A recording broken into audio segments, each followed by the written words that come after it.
and eventually the iconic role comes around for The Sandlot. When did you first hear about it? How did that come about? Just like any other acting job from my agent. I got the audition, and it was a really long audition process. A lot of times you'll go out and maybe have a couple callbacks, and then they'll narrow it down, and you'll get chosen or you won't. But this went on and on. I mean, they auditioned a lot of kids for this movie, and once they kind of had the guys in place that they wanted, they brought us all together to see how we were, as a group, because they wanted us to kind of get along and look like we were lifelong friends. Was anybody not there during the original screen tests? Let me see. Well, I know that, so originally there was somebody else was cast to play Yaya, and he broke his arm before we started filming, and so Marty York, who eventually played Yaya, was cast as Bertram, and they flopped him over and put him in the role of Yaya, and then they cast Grant Gelt as Bertram. So that's how the whole thing. Everybody else, I think, was in place. How did your parents feel about the movie? I believe that you had mentioned another time that your dad had read the script and said this is going to be a good script, has potential. Yeah, you did your research. Yeah.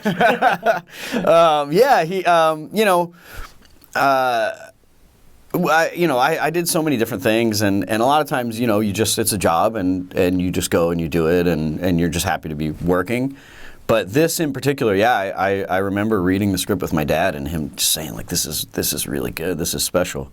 So we all kind of had a feeling, when we were making it, that it was going to be something special. But, even when it first came out, it wasn't like a huge hit. It took a while. It took a few years to really kind of pick up steam. So when did it start to click that, okay, this is going to be a movie that has some real staying power? Because, like you said, it wasn't one of those first initial blockbuster opening weekend type of hits. Right. It took a while. I mean, really, for me, as strange as it might sound, it was like the 20th anniversary. Then that they all, they got us all back together, and we went out and did a couple things. We went back to Utah where we filmed it, to the original Sandlot, did a screening there, and I think that's when I really started to realize just how beloved the movie really was. When you're on set for that movie, obviously there's a lot of kids on set. You guys.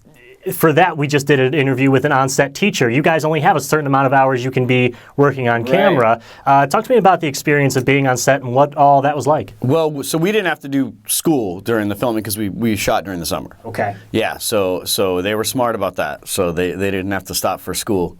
But yeah, you only have a certain number of hours per day that you can use kids. So they had to be really smart about that. So it was.